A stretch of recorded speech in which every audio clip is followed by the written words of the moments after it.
Hey guys, it's Matt here, and welcome to another episode of Matt Rants. So, still dealing with a cold. I don't know if it's getting any better or worse. We'll find out depending on how long it takes for me to edit this, depending on how many times I have to stop, cough, and then chop it up later. So, either way, today we're talking about the Square Enix E3 press conference. So, we're going to try to have another press conference Matt Rant's press conference, come out today. However, as you've noticed, that hasn't been the case because I've been sick, because I was at my cousin's graduation, little baby cousins growing up.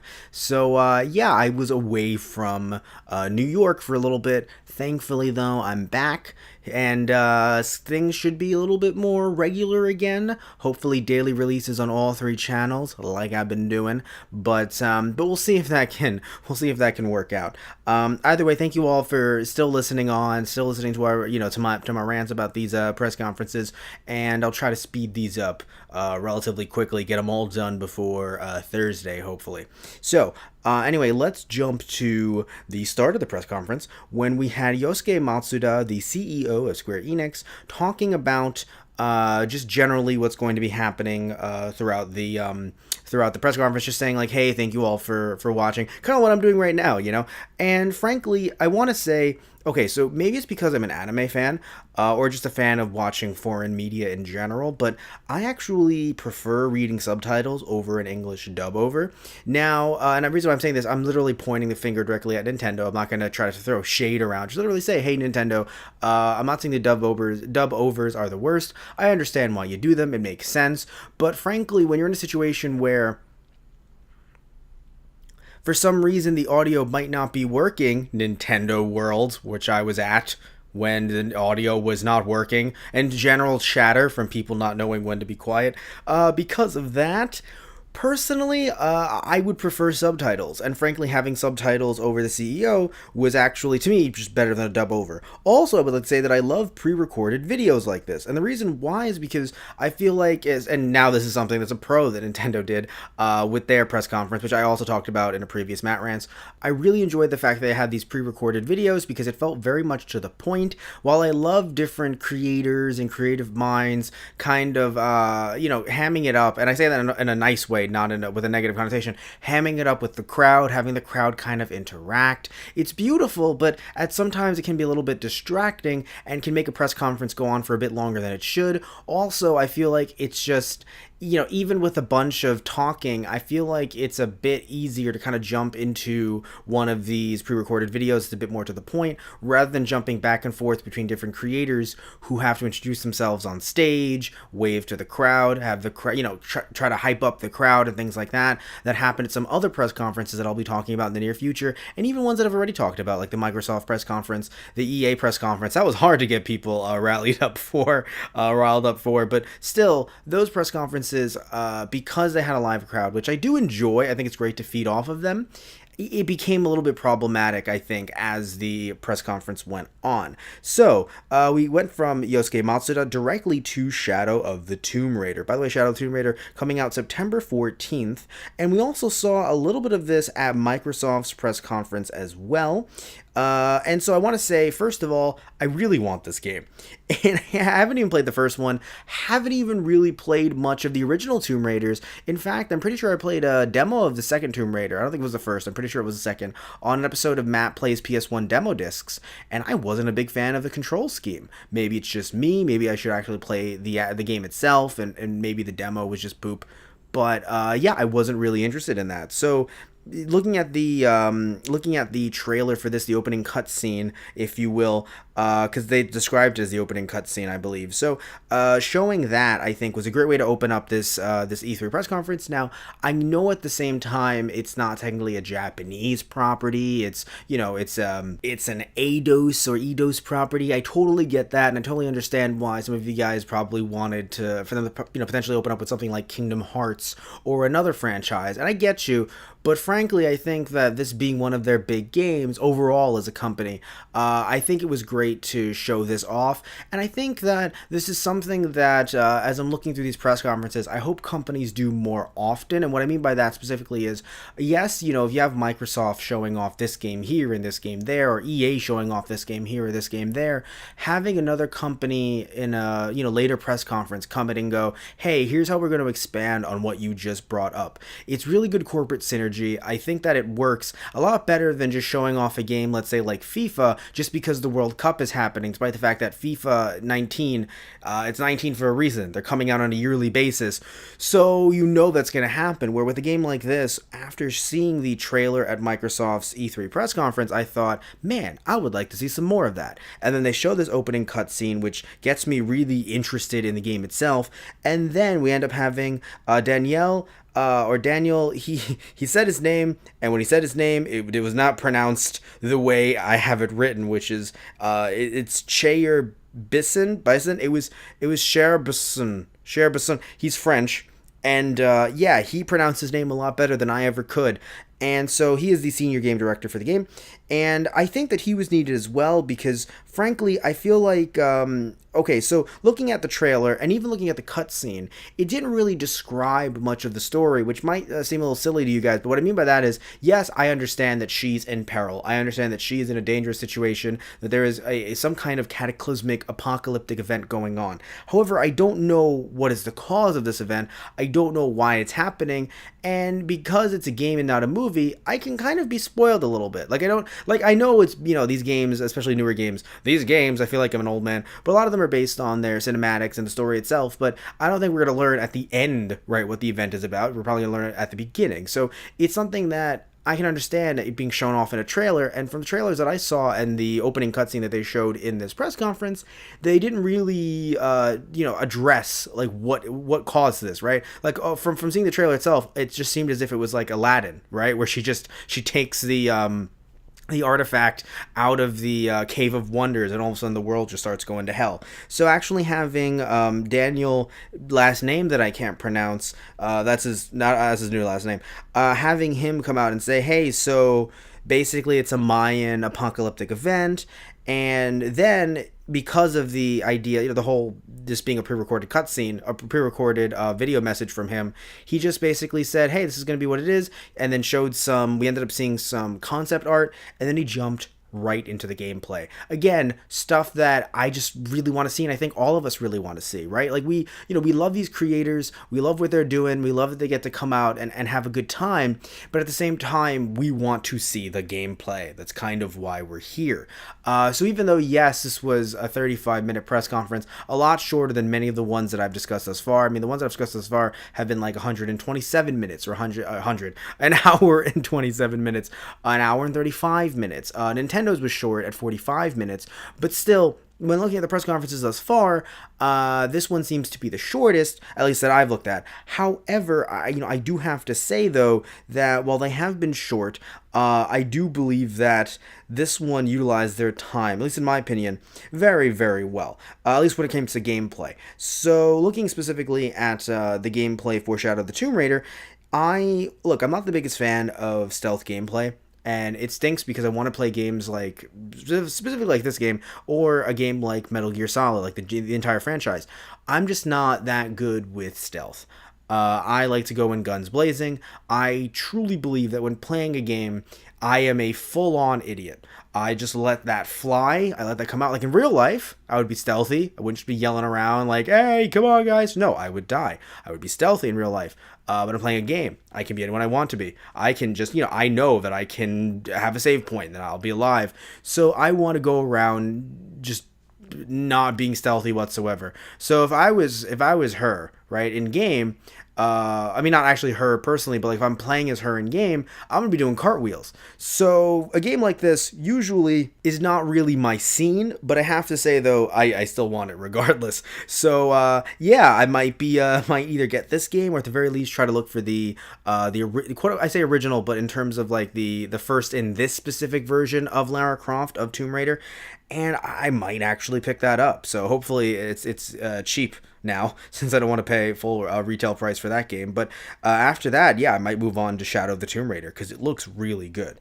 But anyway, let's move on to Stormblood Final Fantasy XIV Online. So, Satish Ram is going to love this. If you don't know who Satish Ram is a podcaster, let's player that's come on the channel before and our other channels as well. He is a huge fan of Final Fantasy XIV. He plays online all the time, so he loves this game. I'm sure he's going to love this expansion. They've been trying to, and I say they because also Brandon, who I've played Digimon Story Cyber Sleuth with, and also Samba de Amigo for our Cinco de Mayo special. So we've played some games on the channel, and they're both trying to get me into Final Fantasy XIV, but I do not at the time, nor do I have the space on my PS4's hard drive to have all that. Also, I don't have the cash because there are some free trials and stuff like that, but you do have to pay per month. The one cool thing about Final Fantasy XIV, though, is even if you don't pay 1 month, they still keep your save data like secured in their cloud, if you will, so that if you ever want to come back to it, you're actually just fine. You don't lose anything if you take off for a few months or even a year or so. So personally, I think it looked cool. Again, I don't know much about this specific game, so for me, it was all, oh, here's an interesting cutscene, and then this, and then. So for me, it just didn't seem like it didn't seem like something that I would know much about. But I would definitely throw this over to Satish Ram. Off Matt Rants, and just because he's so busy, I can't get him on one of these, and throw it to him off Matt Rants and kind of see what his take on this is.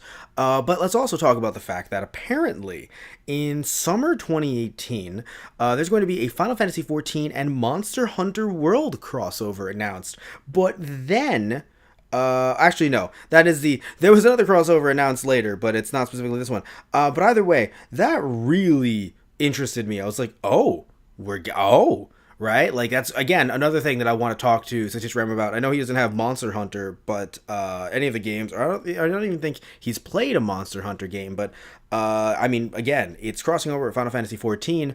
I assume their take is going to just be and good for them. So good for all you Final Fantasy XIV fans out there. That to me anyway, that seems like it's going to be awesome. Now, looking at the awesome speaking of awesome, the awesome adventures of Captain. At least I thought it said the awesome adventures of Captain Spirit. So I liked this one, like this specific. Part of the press conference, because again, it's that idea that, we showed you earlier on, a trailer, just a simple trailer for the awesome adventures of Captain Spirit. And then they came back and they were like, hey guys, so we know you liked that. Now let's actually go in depth and talk to you about how this isn't necessarily a sequel, just kind of giving you some more background info on the game, hoping that you would be just a more informed consumer, right? A more informed buyer, which I think is something that some companies, and I'll save that for a future Matt Rant, but a little teaser here. This is my little teaser in this Matt Rant. Some companies don't understand that you got to be an informed consumer before you just throw hundreds of dollars, specifically in the threes of hundreds of dollars for certain items. But you know what? That's just a future teaser, not talking about that story just yet. But anyway, so anyway, moving on, staying with the awesome adventures of Captain Spirit, I enjoyed that they talked about how this isn't a sequel, but it's still in the same universe, and apparently that there's going to be more with Life is Strange a little bit later, because if you don't know, yes, this is in Life is Strange universe. There's going to be a little bit more with Life is Strange, I think a little bit later this year, if not early next year. However, June 26th, the game is coming out for free, which is amazing. So really happy they got the creators of the game out here, specifically Life is Strange, and of course this game as well, to kind of come out and just talk about it and say stuff like this. Because frankly, I mean, first off, the game being free, I'm like, oh damn, like I do not have Life is Strange. This makes me want to not only get this game, but also buy Life is Strange. Because that's amazing, right? So that's the first thing that it gets me excited for. And I don't know, it builds goodwill. Not every company can give you a free game. Not every company can make every game free. I totally get it, right? Especially, bigger, larger games, especially ones that are trying to hold servers and hold, hundreds and thousands, millions of people on their servers. I totally get it. Not every game can be free.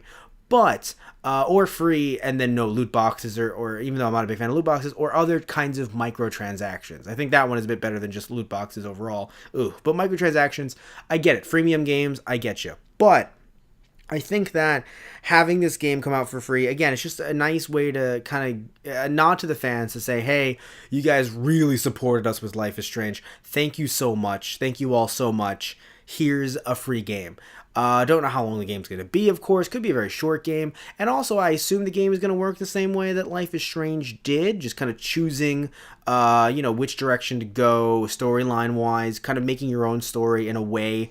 I assume that's going to be how it's going to go, but the superhero aspect still kind of throws me off. Like, I wonder if they're going to focus on that and have him be a little bit more of a superhero and kind of have you free roam a little bit more. To be fair, again, I haven't played much of Life is Strange, so maybe you guys can correct me in the comments if I'm wrong. Maybe it was a bit more free roam than I thought. But moving on to Dragon Quest. Dragon Quest 11? Wow. Dragon Quest 11. Echoes of an Elusive Age, coming out September 4th, 2018. So, confession time, everybody. Here's a confession. I have never played a Dragon Quest game before. However, if this one doesn't connect to any other games, then you bet your behind I'm gonna play this one. And now let's move on to the other collaboration I was talking about earlier. This one's very interesting. So it's Final Fantasy Brave Exvius, which is a mobile game, and Dragon Quest, just in general, just Dragon Quest. It is the second collab, and it's coming out, second collaboration they've done, and it's coming out in September. And my response to this, quite literally, I'm going to read exactly what I wrote. It's cool.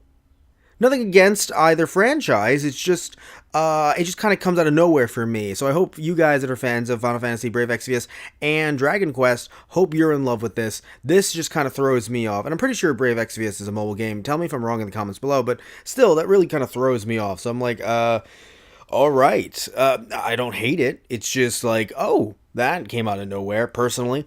But anyway, so let's move on to Babylon's Fall. So, this game is coming out in 2019.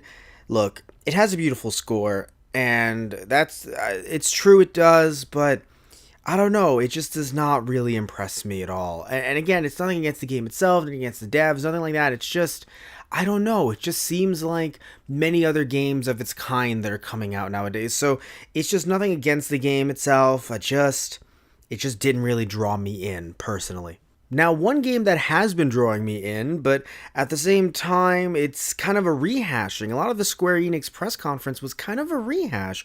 Nier Automata, which is coming out June 26, 2018. I've already said that before, and the reason why I'm saying this is because this is the exact same trailer, from the looks of it, that they showed at Microsoft's E3 press conference. So, there's nothing really crazy to report. If you didn't listen to that one, then I'll just tell you right now, it's remastered, it's going to have all of its DLC intact, and again, coming out June 26, 2018. Some of you guys that haven't played the game, like myself, I kind of want to get into it, want to jump on that. Nothing against it. It's just nothing against Square Enix, really. It's just, they let Microsoft have this and Kingdom Hearts 3's trailer. So having them here, especially in a shortened press conference, it feels like, yes, you're utilizing your time correctly, I think, and showing all this gameplay footage and, again, short, kind of promos with different people that I mentioned earlier, short video packages, great. But it's the same, it's kind of a retreading. And I know they might be, under the assumption, or they might understandably think that there are some people out there who did not see all the press conferences, who aren't me, who aren't other YouTubers. But I do feel as if gamers out there are going to be seeing potentially them as they come out. And Microsoft's came out first. And if they didn't see Microsoft's itself, they definitely saw this trailer leak after, or potentially through Square Enix's or Microsoft's YouTube channels or stuff like that. They saw this trailer come out, so it's just a rehash. It's just not necessarily a waste of time, but it's the same info that you already know. So, I don't know, it's a little odd to me that they kind of just played the same one again. Now, here's something that was new. At least to me, it felt like it was new. The Octopath Traveler, voice, not even just the voiceover work, but like just the general, like the promotional art, and also just some of the trailer, some of it, not all of it. Some of it was retreading, but still. By the way, Octopath Traveler coming out July 13th, 2018. And I have to say, guys, this trailer got me even more hyped for a game whose name I have it written here, and it's hard for me to read it directly because it's just so true. Kind of makes me chuckle. It's a name that I still can't get behind. I really can't. I'm sorry, guys. Cannot get behind the name Octopath Traveler, but the actual game itself, I do want to play it. I am hyped for it. And do have to say, smooth trailer voice actors. So smooth trailer voices do help. So when I say the words Octopath Traveler, all right, fine, whatever. But when I say the words Octopath Traveler, or maybe let's do some more takes. We'll do some more takes right now. Octopath Traveler. Octopath Traveler. I'll stop. But the point is that the voice actors do help, and also it was just nice to see some of the other characters and kind of get a little tiny bit more in depth than I've been seeing through different like Nintendo Directs and stuff like that. So good for Octopath Traveler, and again, coming out July 13th. If any of you guys want to pick it up, I might be on that list. So I won't get the special edition, not too interested in that, but I might actually pick up a regular edition myself.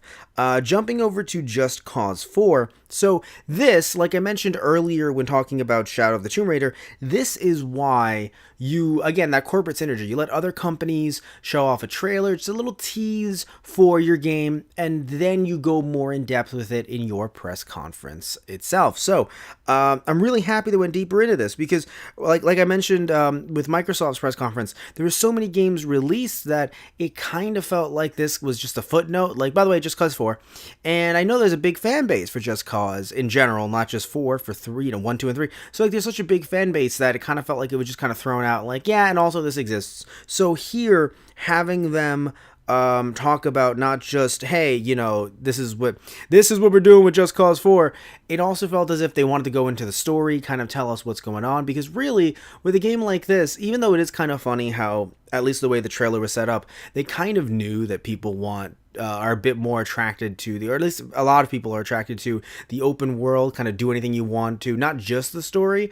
Still though, I didn't want it to just be sold on that alone, because there is a story mode here, so kind of tell me what's going on. Someone who doesn't really know much about the Just Cause universe, why should I buy or even want to get into the Just Cause franchise? And I do think that they did a good job mentioning kind of why I should get into this. Not really too interested in purchasing it, although, I mean, outside of the, do anything you want to, brand new weapons, vehicles, stuff like that.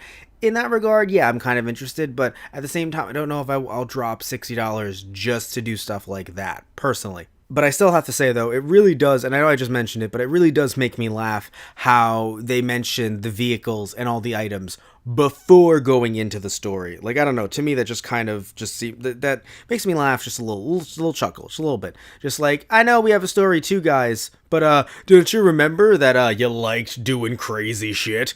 It's kind of like, yeah, I do remember that. All right, so you should remember that first. But anyway, let's move on to The Quiet Man. This was odd because they didn't. I'm not saying they have to have a release date for everything. Again, some of these just list like 2019, such and such. Maybe they just felt odd listing 2020. They thought they'd get some backlash from that. But I feel like it's just strange, and it does have people talking. Funnily enough, being called The Quiet Man, it has people talking. But just to write the phrase "more to come in August" is just weird to me. But I will admit though. Another thing too, it's also an odd name for the game. So it's an odd name for a game in general, not just this game. A game in general, it's a name that I would normally see in a movie of some kind, or maybe even a book. But so it's an odd name for a game. Again, just, odd to even say, hey, more to come in August. But you know what? You got me talking about it. And frankly, we're looking at the cutscene itself, looking at the action. It's not as if I'm not intrigued. Although I have to admit, I don't know about you guys, but knowing that they were going to, I off some stuff for Kingdom Hearts 3, I truly believed. I was like, is this like an Organization 13 thing? Before I was like, it doesn't seem like it's related to Kingdom Hearts, but I don't know anymore. Then they showed The Quiet Man, and I was like, oh, never mind. This is in no way related to Kingdom Hearts at all. And that's okay. Not everything has to be related to Kingdom Hearts, but at the same time, I do want to know more about this, but I don't know. I feel like at this point, it was a little tiny bit dropping the ball, especially putting this so close to the end, kind of having Kingdom Hearts 3 come up right after this, literally just following it. Yes, that is the right term. So just having it follow it, it just felt like it was just kind of like a, oh, okay, kind of thing. But now we can actually move on to Kingdom Hearts 3. And look, the opening narration was beautiful.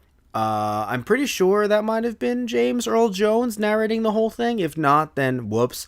But either way, I think his voice really lended a certain power to the entire press conference, really.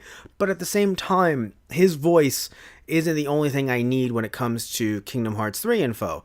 If we could have just had even a little bit more press art, not press art, a little bit more concept art, just something going on, getting one of the voice actors there, or maybe getting Nomura there, just getting someone there to give a little bit more info. And maybe they did it a different day, or they did something kind of like what Nintendo did, where Nintendo's Direct was very short, but then they kept on streaming the entire day with like the Treehouse, which is like one of the things that they do, where they were kind of like doing like Let's Plays, where they ended up having some developers come together and they were playing Super Smash Brothers with Ridley.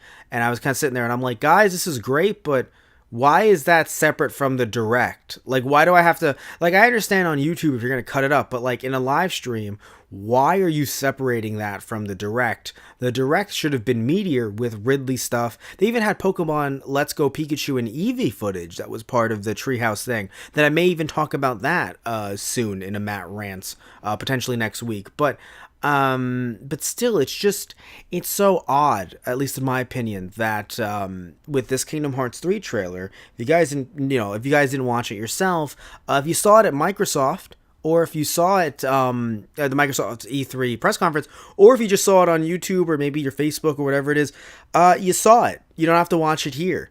And it's just so strange, because I really wish they just would have left it, for this, instead of giving it to Microsoft. And it's nothing against Microsoft, because again, Microsoft had a lot going for it in that press conference. I gave it a pretty good grade because of that. But just kind of felt like Kingdom Hearts 3 was just this little, like a little footnote. Same thing with like Just Cause 4. It was kind of just like, yeah, no, here you go, just throw it out. Where if you left it for here, it would have been so much bigger, right? And it would have meant so much more, at least in my opinion, than having it be there. So I don't know. I mean, it's this press conference, it wasn't the worst, most definitely. There were definitely some things here that a few things here and there that kind of brought up the grade. Because if you guys don't know, if you guys are just listening in for the first time, I am grading these different press conferences. And this one definitely isn't an E3. I'm sorry, an EA E3 press conference, no doubt about that. But it was the shortness in some ways helped. I don't think every single press conference needs to be so long, but at the same time, when you're rehashing some stuff with, thankfully, Shadow of the Tomb Raider was new, even though I think they did show, if I remember correctly, they showed a little bit, or they showed the trailer that they've showed before, but mostly with new cutscenes and new gameplay. So that's good for Shadow of the Tomb Raider. But Kingdom Hearts 3, and even for Just Cause 4, they still showed the same trailer they showed at the Microsoft one. They just ended up adding on some more storylines to that and some more narration to that, which is good. But at the same time, guys, like, with the amount of stuff that they showed here, yes, it bumps it up, but a lot of that rehashing, guys. So that's kind of why I'm giving this a C+. Really, it would have just been a C if there was anything like kind of added on to some of the stuff that they introduced in earlier. Because if they had just shown Shadow of the Tomb Raider trailer and then Just Cause 4 trailer, this would have been a C at best. I mean, it might have went even lower, actually, compared to how much time that they had, 45 minutes. At least EA went on a little bit longer and ended up showing some interesting indie titles. So, not that I'm saying I gave the EA one a good score, but still, this one, I think I'm giving it a C+. And before we kind of wrap things up, I want to mention, I think I've mentioned this already with some of the scores, but if I haven't, I'll mention it right now. I don't consider anything less than a B a failing grade, right? So I consider an F a failing grade. So, I mean, if you get a D, though, it's like, ooh, you're on the precipice. But getting a C, to me, or getting a C+, or a B or a B minus, something like that, I don't think that that's the worst grade that something, press conference could receive. And frankly, I do think that it is a little bit hard to kind of have this balance of, you don't want to go on for too long and then feel like, you're just kind of wasting people's time, nor do you want to be too short and feel like the games that you did introduce are either, like I've mentioned over and over, rehashes. I'm rehashing at this point. Rehashes, or some of them are just kind of wasted space. Or again, you're doing something that the one thing I have to say that I enjoyed that definitely bumped up the score for Square Enix's E3 press conference is that they didn't do that whole, oh, we're just gonna show you little tiny clips from like 30,000 games and say that we showed you a lot of games. It's like, you did show me a lot of games, but why should I care about those games other than that 3 seconds of footage? So, and that's something sadly that Microsoft did. But at the same time, though, after watching that EA one, it did kind of, it was nice to do that in a way. But still, here though, they didn't do that, so I think that kind of bumped it up. They were shorter, but I think to the point, which also helped. But they didn't have, some of their, what could have been their exclusives were not really exclusives. And with something like Kingdom Hearts 3, trying to have that be your main event, it's a little odd. I mean, let's think of this in wrestling terms, right, guys? Or really any show. Wouldn't it be odd if you're thinking about this from a wrestling perspective, your main event is literally just the exact same match that aired on a previous pay-per-view a month, let's say main event for pay-per-view, that aired a month earlier or a few weeks earlier? Wouldn't that be odd? Like, if you're watching a TV show and you were at the season finale, wouldn't it be weird if it just cut to the season finale from last year? I mean, if it was like a Tarantino thing, that'd be fucking amazing, right? Your mind would be blown. But if it wasn't a narrative thing, it just literally just cut copy pasted from last year's season finale, and that's your main event, that's your big finish, that's your big, literally your finale. It's lackluster, and I think that's kind of what really brought this down, because it could have been so much more, right? It could have been tight, it could have been focused, it could have been great, and it just wasn't all of that. It was some of that, but at the end of the day, it kind of fizzled out a little bit. But that doesn't mean that I'm not looking forward to Kingdom Hearts 3. Still am. Gonna get it. Might even get a special edition version because it's looking pretty damn good. I'll tell you, but in the special edition version, it looks like you're getting a good bang for your buck. So I might actually get that myself. Now we're going to wrap this thing up. Thank you all so much for listening / watching other Matt Rants. Please remember to like and subscribe if you liked the video. And if you didn't like the video, you can still like and subscribe either way. I'm going to go sleep. I need it. I'm going to go drink some orange juice. As I mentioned earlier, I'm sick. I need that too. All right, guys. Thank you all so much. Let's hope I don't become delirious. Let's hope I can sleep, wake up, do some more Matt Rants. All right, guys. Love you all. Take care and see ya.